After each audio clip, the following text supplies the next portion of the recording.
ಗದಗ ನಗರದಲ್ಲಿ ಎಲ್ಲೆಂದರಲ್ಲಿ ಅನಧಿಕೃತವಾಗಿ ತಲೆ ಎತ್ತಿದ್ದ ಫ್ಲೆಕ್ಸ್ ಹಾಗೂ ಬ್ಯಾನರ್ಗಳಿಗೆ ಗದಗ ಟು ಬೆಟಗೇರಿ ನಗರಸಭೆ ಅಧಿಕಾರಿಗಳು ಬಿಗ್ ಶಾಕ್ ನೀಡಿದ್ದಾರೆ. ನಗರಸಭೆ ಅನುಮತಿ ಪಡೆಯದೆ ಅಳವಡಿಸಲಾಗಿದ್ದ ಬ್ಯಾನರ್ಗಳನ್ನು ತೆರವುಗೊಳಿಸುವ ಬೃಹತ್ ಕಾರ್ಯಾಚರಣೆ ನಡೆಸಲಾಗಿದೆ.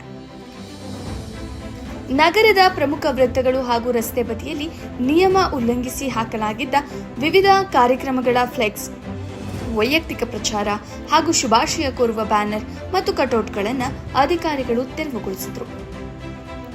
ನಗರದ ಸೌಂದರ್ಯೀಕರಣ ಹಾಗೂ ಸಂಚಾರ ವ್ಯವಸ್ಥೆ ಕಾಪಾಡುವ ಹಿತದೃಷ್ಟಿಯಿಂದ ಅನಧಿಕೃತ ಬ್ಯಾನರ್ಗಳ ಅಳವಡಿಕೆ ಸಂಪೂರ್ಣ ಕಡಿವಾಣ ಹಾಕಲು ನಗರಸಭೆ ಮುಂದಾಗಿದೆ. ಇನ್ನು ಮುಂದೆ ಯಾವುದೇ ಬ್ಯಾನರ್ ಅಥವಾ ಫ್ಲೆಕ್ಸ್ ಹಾಕುವ ಮುನ್ನ ನಗರಸಭೆಯಿಂದ ಪೂರ್ವಾನುಮತಿ ಪಡೆದು ನಿಗದಿತ ಶುಲ್ಕ ಪಾವತಿಸುವುದು ಕಡ್ಡಾಯವಾಗಿದೆ. ನಾಗರಿಕರು ಹಾಗೂ ಸಂಘ ಸಂಸ್ಥೆಗಳು ನಗರಸಭೆಯ ನಿಯಮಗಳನ್ನು ಕಡ್ಡಾಯವಾಗಿ ಪಾಲಿಸಬೇಕೆಂದು ಅಧಿಕಾರಿಗಳು ಮನವಿ ಮಾಡಿದ್ದಾರೆ. ವರದಿ ಗಾಳೆಪ್ಪ ಹೆಚ್ ಹರಿಜನ್, ಗದಗ. ಗದಗ ಬೆಟಗೇರಿ ನಗರಸಭೆಯಲ್ಲಿ ಸಾರ್ವಜನಿಕರಿಗೆ ವಿನಂತಿಸುವುದೇನೆಂದರೆ, ಗದಗ ಬೆಟಗೇರಿ ನಗರಸಭೆಯಲ್ಲಿ ವಿವಿಧ ಸರ್ಕಲ್ಗಳಲ್ಲಿ ನಗರಸಭೆಯಿಂದ ಪರವಾನಗಿ ಪಡೆಯದೆ ಅನಧಿಕೃತವಾಗಿ ಫ್ಲೆಕ್ಸ್ ಬ್ಯಾನರ್ಗಳನ್ನು, ಕಟೌಟ್ಗಳನ್ನು, ಫ್ರೇಮ್ಗಳನ್ನು ಹಾಕಿ ಇವರು ಅನಧಿಕೃತವಾಗಿ ಬ್ಯಾನರ್ಗಳನ್ನು ಅಳವಡಿಸಿದ್ದಾರೆ.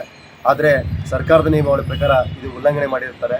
ಅದೇ ರೀತಿಯಾಗಿ ಸರ್ಕಾರದ ನಿಯಮಾವಳಿ ಪ್ರಕಾರ ಯಾವುದೇ ಒಂದು ಬ್ಯಾನರನ್ನು, ಫ್ಲೆಕ್ಸನ್ನು ಅಳವಡಿಸಬೇಕಾದ್ರೆ ನಗರ ಸ್ಥಳೀಯ ಸಂಸ್ಥೆ ಅಥವಾ ಗದಗ ಬೆಟಗೇರಿ ನಗರಸಭೆಯಿಂದ ಪರವಾನಗಿ ಪಡೆದುಕೊಂಡು ಅದಕ್ಕೆ ಕಟ್ಟಬೇಕಾದಂಥ ಸಂದಾಯವನ್ನು ಪೇಮೆಂಟ್ ಮಾಡಿ ಆಮೇಲೆ ಇವರು ಯಾವುದು ಬ್ಯಾನರ್ಗಳನ್ನು ಅಳವಡಿಸಬೇಕಿತ್ತು. ಆದರೆ ಇವರು ಯಾವುದೇ ರೀತಿ ನಗರಸಭೆಯಿಂದ ಮೇಲಾಧಿಕಾರಿಗಳಿಂದ ಪರವಾನಗಿ ಪಡೆಯದೆ ಇವರು ಅನಧಿಕೃತವಾಗಿ ವಿವಿಧ ಸರ್ಕಲ್ಗಳಲ್ಲಿ ಬ್ಯಾನರ್ ಅಳವಡಿಸಿರುತ್ತಾರೆ. ಆದ್ದರಿಂದ ಇವತ್ತೇ ನಾವು ಮತ್ತು ನಗರಸಭೆ ಸಿಬ್ಬಂದಿಗಳು ಇವತ್ತು ಅನಧಿಕೃತ ಯಾರು ಅಳವಡಿಸಿದರೆ ಅಂಥ ಬ್ಯಾನರ್ಗಳನ್ನು ಇವತ್ತೇ ಕಾರ್ಯಾಚರಣೆಯನ್ನು ಮಾಡಲಾಗಿದೆ ಅಂತೇಳಿ ಸಾರ್ವಜನಿಕರಲ್ಲಿ ವಿನಂತಿ ಮಾಡುತ್ತೇನೆ.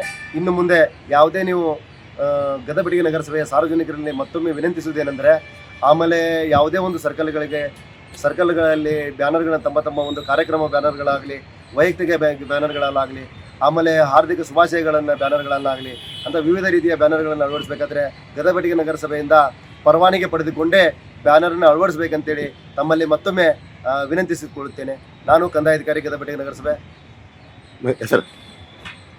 ಹೆಸರು ಮಹೇಶ್ ಬೆಳದರಿ.